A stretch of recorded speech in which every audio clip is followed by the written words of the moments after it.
Abortion is a complex topic, full of nuance to some and black and white options to others. I'm going to break down a little bit of the basic rhetoric here so you can better argue the pro-choice side, as well as explain why I am pro-choice.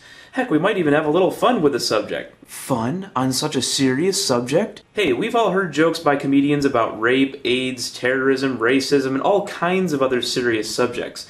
If you hold an opinion so near and dear to you that you can never joke about at least some absurd aspect of it, then I think there's a good chance that you're not going to be able to argue it rationally. One of the most popular arguments on the pro-life side is that life begins at conception.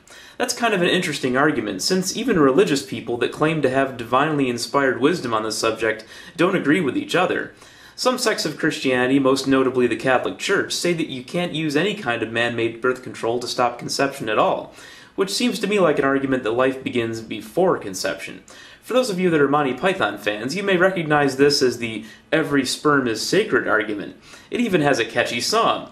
So guys, Catholics definitely don't want us flinging our, gentleman's relish all over the place. In fact, for Catholics, the only acceptable place for sperm is the one place that can result in pregnancy. This little bit of dogma always seemed a little self-serving to me. I'm having trouble remembering exactly why, though. Oh, yeah, now I remember. More Catholics. No matter where you think life begins, as humans we need to figure out where this line will be, despite the protests of people that believe that they have divine knowledge and would like to decide that for everyone. One thing that I am not willing to do is to give a newly fertilized egg the same rights as an already born human. We certainly don't determine the rights of any other stage of life based on what they might become.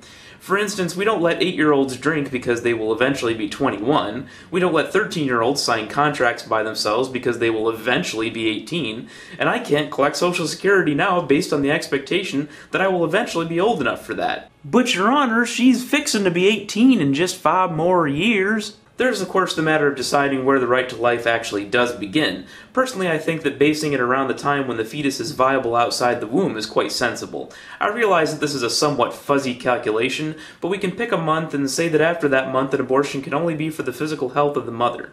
That seems sensible to me. I also find it interesting how so many of the devout treat women that have had abortions. It's very telling, and you can see it right here on YouTube. If a woman feels ashamed and expresses regret about her abortion in a video, many devout Christians are all love and support, telling them they will do their best to help them get through this. If they are not ashamed, though, and do not show the required guilt, as Angie Antitheist found out earlier this year, look out, because they are not going to show any mercy. Hundreds of all-loving Christians descended on Angie's channel after she talked about her first trimester RU486 abortion and called her all kinds of names. I wonder if that's what they think Jesus would do. They made it very clear what they thought of her and her choice, despite the fact that she already has a son that she loves dearly. It was also interesting how obsessed so many of them were on the sex act itself, and whether a woman should be able to have sex and know with 100% certainty that it will not result in a child. Who says Christians don't love talking about sex? It's pretty clear that these people are not using any moral standards where women are the priority. These are just a few basic points and observations, so I'm leaving this wide open to be a series where I delve into some of the details.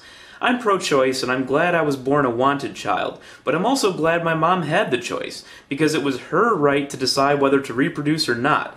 Now that I'm all grown up, I can speak up for the rights of other women to decide for themselves. Isn't life fun like that?